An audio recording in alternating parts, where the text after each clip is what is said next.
Hello and welcome dear students. इस video lecture में हम बात करेंगे root mean square value of alternating current, या इसको हम RMS value of alternating current भी कहते हैं। सो हमने लास्ट वीडियो में बात की थी what is average value of current. अब क्या हमारे पास में root mean square value of current. देखो हम समझते हैं इसको डिफाइन कैसे करेंगे। Suppose this is source of alternating current, right? We know that alternating current is variable current. इसका जो magnitude है that changes continuously. Of this current, if this current is passed through a conductor for some time, किसी भी time के लिए मान लो हमने कोई भी टाइम ले लेते हैं, suppose we take time from 0 to t। तो इस टाइम इंटरवल के अंदर ये अल्टरनेटिंग करंट किसी रजिस्टर में या किसी भी सर्किट में कितनी हीट प्रोड्यूस करता है, right?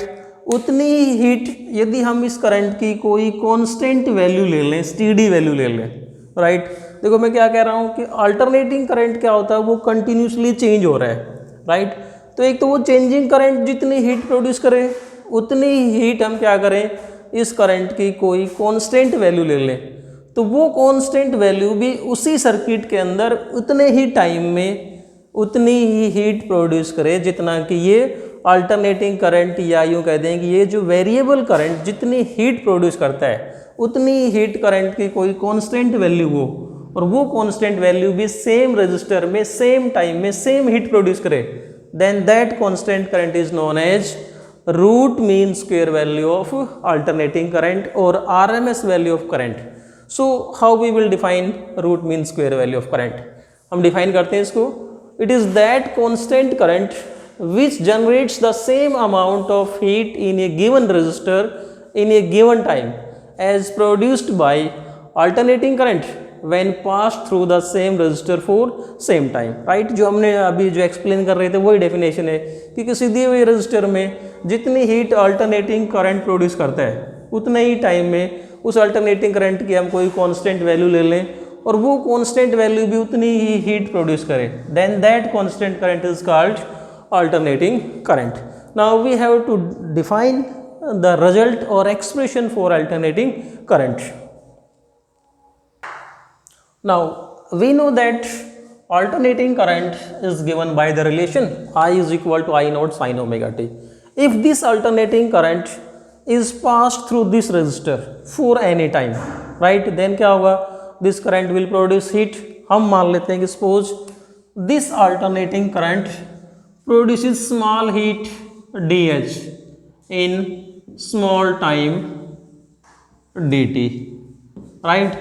Then we know that according to Joule's law of heating, heat produced in a conductor H is equal to क्या होती है, I square RT। Using this formula small heat in small time dt क्या आएगा, dH is equal to I square R dt, right? This is small heat in small time dt in this register.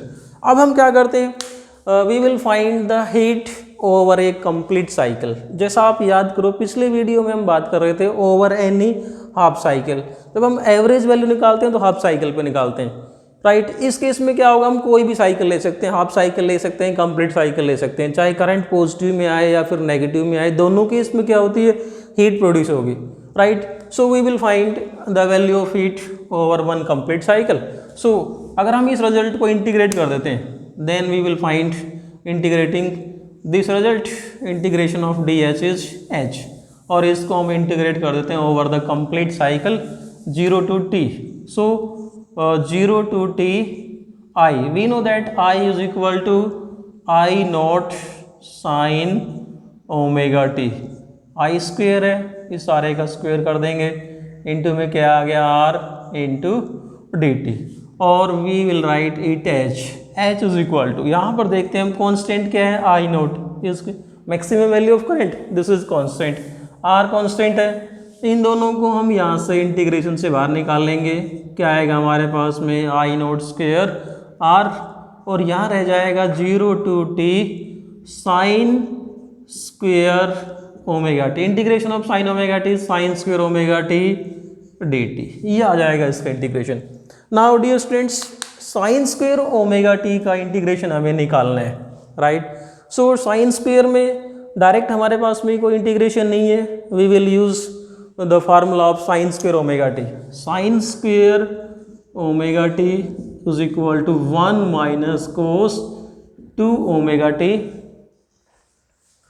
Upon 2। This is the formula of sine square omega T. So we will use this formula in place of sin square omega t. So we get h is equal to I naught square r और integration is from 0 to t। Sine square की जगह हम put करेंगे 1 minus cos 2 omega T upon 2 into D T, right. So let us solve it further. तो हमारे पास में h is equal to क्या आ जाएगा, h is equal to I nought square R, और ये जो बटे में 2 है कांस्टेंट है, इसको हम बाहर ले आते हैं। इंटीग्रेशन में हमारे पास में रह गया 0 to t 1 minus cos 2 omega T upon तो ये बाहर आ गया, इनटू में क्या रह गया डी टी। अब देखो इसको हम अलग अलग इंटीग्रेट कर लेते हैं। h is equal to I nought square R upon 2 क्या होगा, इंटीग्रेशन फ्रॉम 0 to t, 1 को dt से मल्टीप्लाई करेंगे क्या होगा dt, minus integration from 0 to t cos 2 omega t into dt, right. So h is equal to I nought square R upon 2, from this integration of dt is t, right, और limit put करोगे क्या होगा t minus 0 that is t। तो dt का integration आ गया हमारे पास में t, और cos 2 ओमेगा t का इंटीग्रेशन क्या होता है, we know the integration of cos is sin। So cos 2 omega t का इंटीग्रेशन होगा sin 2 omega t upon 2 omega, और इसकी जो लिमिट है वो है 0 से t तक, right. And let us solve it.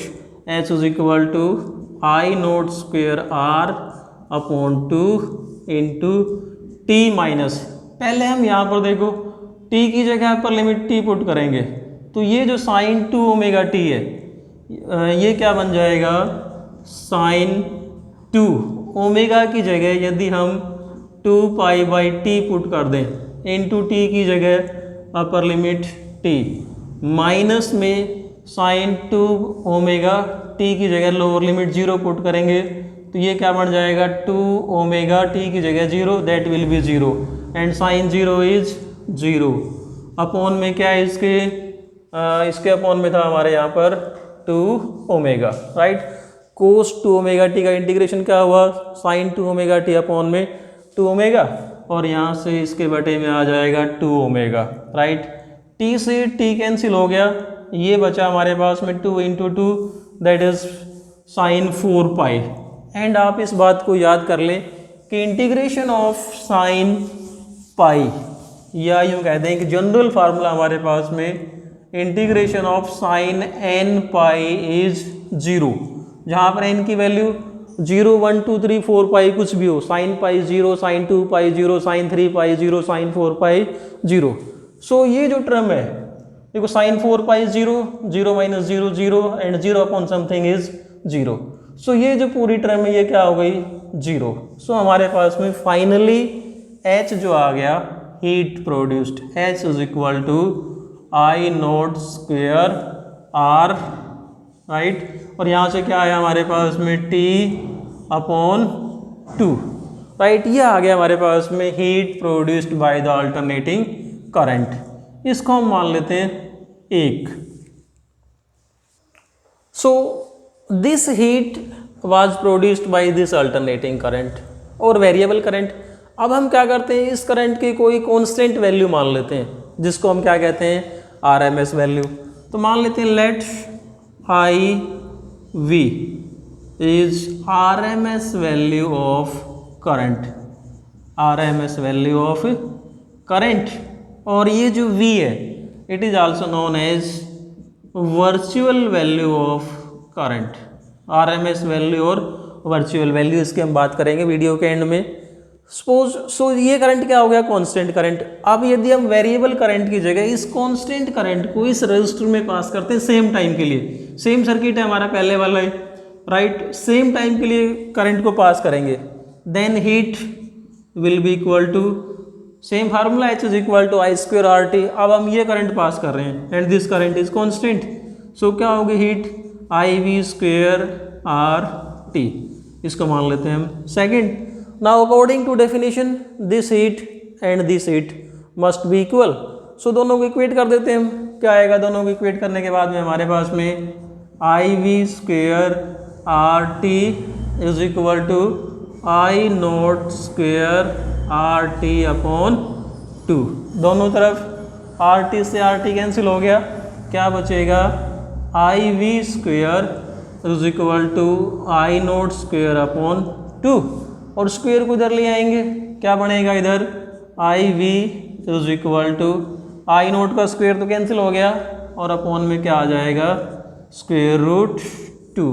This is the root mean square value of current. मतलब मैक्सिमम वैल्यू को यदि हम स्क्वेयर रूट 2 से डिवाइड कर देंगे, क्या आ जाएगी करंट की आरएमएस वैल्यू या रूट मीन स्क्वेयर वैल्यू या वर्चुअल वैल्यू ऑफ करंट आ जाती है, राइट। इसको यदि हम सोल्व करेंगे आगे, then it will be equal to 0.IV is equal to 0.707 times of I naught, और परसेंटेज में निकालेंगे then it will be equal to 70.7% of I naught, right. So किसी भी टाइम पे यदि हमें करंट की वर्चुअल वैल्यू निकालनी है, रूट मीन स्क्वायर वैल्यू निकालनी है, then it is given by this relation. हम ये वाला कंसेप्ट यूज कर सकते हैं, ये फार्मूला यूज कर सकते हैं, ये वाला फार्मूला यूज कर सकते हैं, राइट। अब देखो ये आरएमएस वैल्यू कौन सी होती है।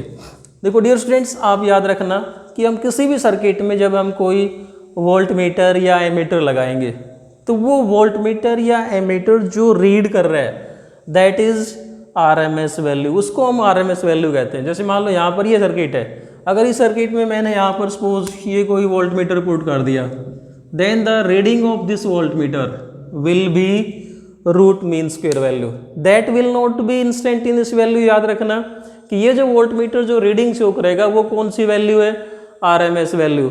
यदि वहाँ से आपको इंस्टेंटेनियस करंट निकालना है, सो कैसे निकालेंगे, I is equal to I naught sine omega T.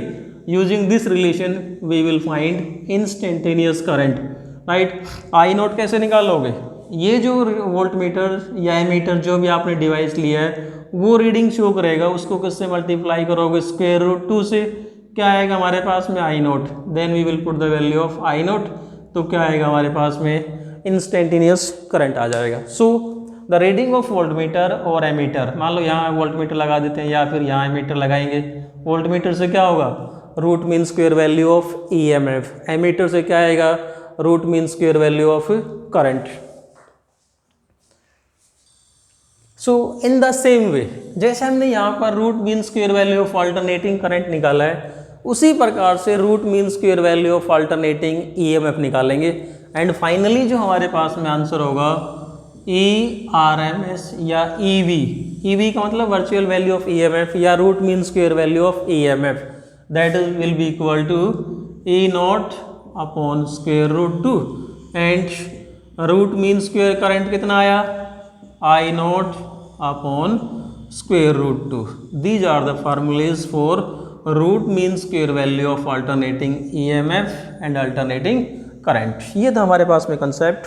Thanks and keep on watching.